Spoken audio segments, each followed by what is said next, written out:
दोस्तों लगातार आप तक खबरें पहुंची रही होंगी कि लगातार कयास लगाए जा रहे हैं कि योगी आदित्यनाथ की छुट्टी हो सकती है मुख्यमंत्री पद से और केशव प्रसाद मौर्य को बड़ी जिम्मेदारी मिल सकती है। लेकिन एक खबर अब तक अधूरी पहुंचाई जा रही है। दरअसल एक बहुत बड़ी खबर निकलकर सामने आई है।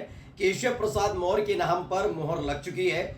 उनके नाम का ऐलान जल्द होने जा रहा है। हो सकता है अगली वीडियो में जो आपके सामने लेकर आऊं उसमें साफ साफ उस नाम के साथ साथ वो पत्र भी आपके सामने हो जिसमें केशव प्रसाद मौर्य को जिम्मेदारी दे दी गई है। लेकिन जो कुछ केशव प्रसाद मौर्य मोदी, शाह और नड्डा के साथ मिलकर दिल्ली में कर रहे हैं, वहीं उसके उलट योगी आदित्यनाथ ने उत्तर प्रदेश में एक सियासी भूचाल ला दिया है। नमस्कार, मैं हूं प्रज्वल गौतम और आप देख रहे हैं न्यूज सर्किट।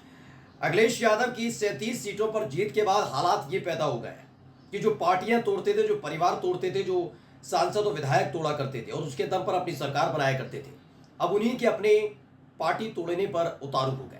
यानी भारतीय जनता पार्टी के अंदर दो खेमे बन गए। आने वाले दिनों में आपको बीजेपी में यह सुनने को मिलेगी उत्तर प्रदेश में एक नई स्थानीय पार्टी शुरू हो गई है जो बीजेपी का ही हिस्सा हुआ करती थी। तो इसमें कोई हैरान करने वाली बात नहीं, क्योंकि यही खेमेबंदी शुरू हुई है। सबसे पहले मैं आपको वो वीडियो दिखाने जा रहा हूं। पहले ये वीडियो देखिए।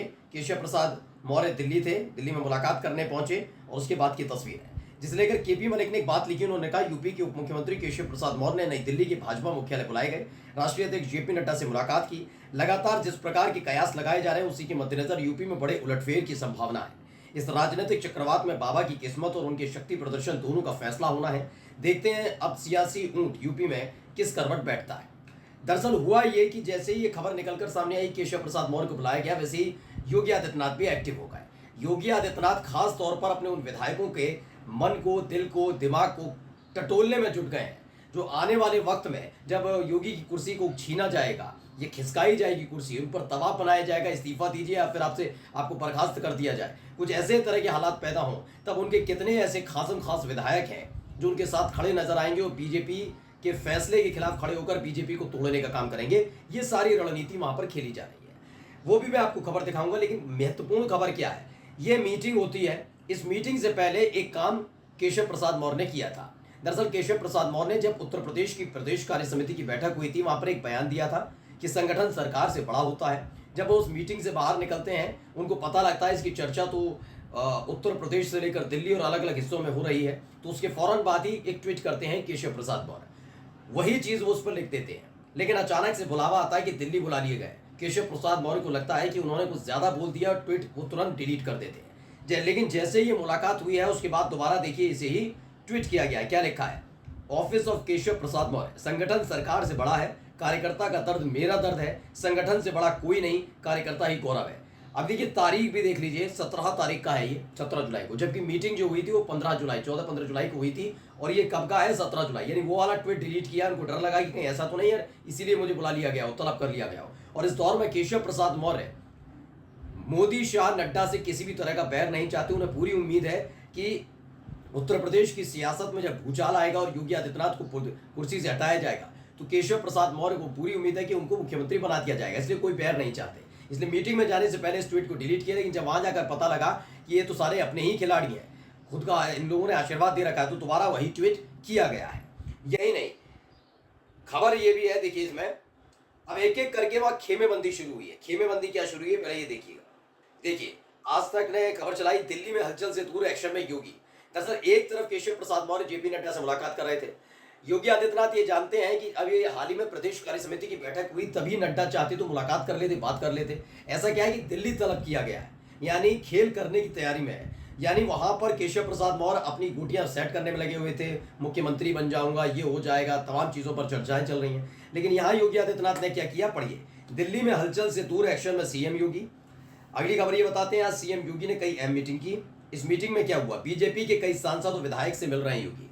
दरअसल आप योगी आदित्यनाथ का अभी ट्विटर हैंडल खंगाल कर देखेंगे तो उसमें आपको नजर आएगा कि पिछले कुछ दिनों से सक्रिय उतने नजर नहीं आ रहे थे।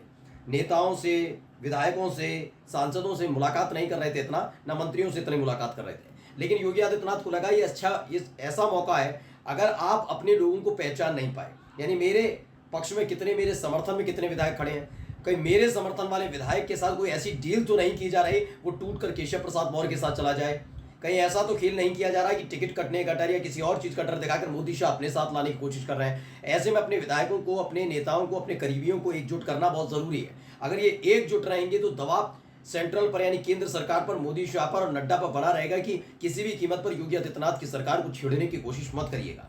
इसीलिए अपने विधायकों से मुलाकात करना शुरू कर दिया। यानी दो चीजें हो रही हैं। एक तरफ केशव प्रसाद मौर्य पिछड़े और दलित वर्ग के जितने भी बीजेपी के विधायक, सांसद और तो और उनके सहयोगी भी देखिए, अनुप्रिया पटेल हो, सुभाषपा के अध्यक्ष हो, ओम प्रकाश राजभर या फिर संजय निषाद हो, सारे के सारे उसी कैटेगरी के यानी पिछड़ा और दलित वर्ग से आते हैं। यानी वो प्लस बीजेपी के जो विधायक दलित पिछड़े हैं उनके साथ मुलाकात करके पहुंचे दिल्ली। अब योगी आदित्यनाथ ने भी अपना खेमा करना मजबूत कर दिया। आप उनके ट्विटर हैंडल पर जाएंगे तो पिछले 24 घंटे में वो तकरीबन 24 से 25 विधायक, सांसद, नेताओं से मुलाकात कर चुके हैं। ये मुलाकात अपने आप में बताती है कि योगी आदित्यनाथ पीछे हटने वालों में से नहीं है, वो ताल ठोकने के लिए तैयार बैठे हुए हैं। वो कह रहे हैं कि मुख्यमंत्री पद से हटा भी तो उत्तर प्रदेश में बीजेपी को दो फाड़ करके ही हटूंगा। इस तरह का संकेत भिजवा दिया गया। एक होती है गुप्त मीटिंग कि हम ऐसे वक्त में गुप्त मीटिंग कर रहे हैं, जब उसी मीटिंग को आप सार्वजनिक करते हैं कि देखिए इतने विधायक है, तो उसे शक्ति प्रदर्शन के तौर पर देखा जाता है। ये शक्ति प्रदर्शन पहले किया केशव प्रसाद मौर्य ने, जब संगठन सरकार से बड़ा होकर बयान दिया और डिलीट किया, और फिर दोबारा मुलाकात के बाद, बैठक के बाद वही बयान को दोबारा ट्वीट किया। यानी उन्होंने अपना शक्ति दिखाई कि मेरे साथ केंद्र सरकार, केंद्र मंत्री मोदी, शाह, नड्डा ही लोग खड़े हुए हैं, यानी योगी आदित्यनाथ अकेले हैं। तो योगी आदित्यनाथ ने यहां से एक संदेश भिजवा दिया अपने ट्विटर हैंडल के जरिए, तमाम फोटोज पोस्ट करके कि इतने सांसद और विधायक मेरे साथ खड़े हैं। अब तय करना है केंद्र सरकार को या बीजेपी को या केंद्रीय नेतृत्व को कि वो क्या पैर पर कुल्हाड़ी मारने का काम करेंगे, नहीं करेंगे। देखिए इन सब के बीच हो क्या रहा है, एक चीज और मैं आपको दिखा देता हूं। ये समाजवादी पार्टी मीडिया सेल ने ट्वीट किया। अब भाजपा विधायक त्रिभुवन राम ने भी यूपी के सीएम योगी आदित्यनाथ के मुख्यमंत्री पद और नेतृत्व को लेकर निशाना साधा और कहा कि दलितों ने भाजपा का साथ छोड़ दिया है। यानी ये दलित नेता है, इन्होंने साफ साफ कह दिया बीजेपी का साथ छोड़ दिया दलितों ने। यानी ये भी केशव प्रसाद मौर्य के खेमे में खड़े हुए हैं। एक तरफ योगी आदित्यनाथ ब्राह्मणों के साथ, सवर्ण वर्ग के साथ, खासकर ठाकुर समुदाय के विधायकों से मुलाकात कर रहे हैं। अब दूसरा देखिए एक और, ये एक ही इन्होंने भी ट्वीट किया। क्या लिखा? भाजपा विधायक का ट्वीट बिना घूस दिए नहीं होता काम। फेसबुक पर श्याम प्रकाश की पोस्ट से संगठन में मची हलचल। ये भी समाजवादी पार्टी बीजेपी सेल ने ट्वीट किया। ये बीजेपी के विधायक है श्याम प्रकाश, उन्होंने बता दिया कि घूस के बिना काम नहीं होता। यानी दो खेमे बने हुए जाति आधारित, एक है पिछड़ा और दलितों का, एक है सवर्ण का यानी अगड़ों का। पिछड़ा बनाम अगड़ा हो गया है कि ये अगड़े में कौन कौन, जैसे जो बनिया है या ब्राह्मण है, ठाकुर है, ये एक जुट करने की कोशिश योगी आदित्यनाथ की तरफ से की जा रही है। कुल मिलाकर जो सिनेरियो है दोस्तों, बीजेपी में जो दिल्ली में बैठे हुए नेता हैं उन्हें बड़ा सोच समझकर फैसला लेना होगा। कहीं ऐसा ना हो योगी आदित्यनाथ को पद से हटाते हटाते यूपी में बीजेपी दो फाड़ हो जाए और अलग अलग पार्टियां बन जाए, जिससे सरकार बनना बड़ा मुश्किल हो जाएगा। नमस्कार।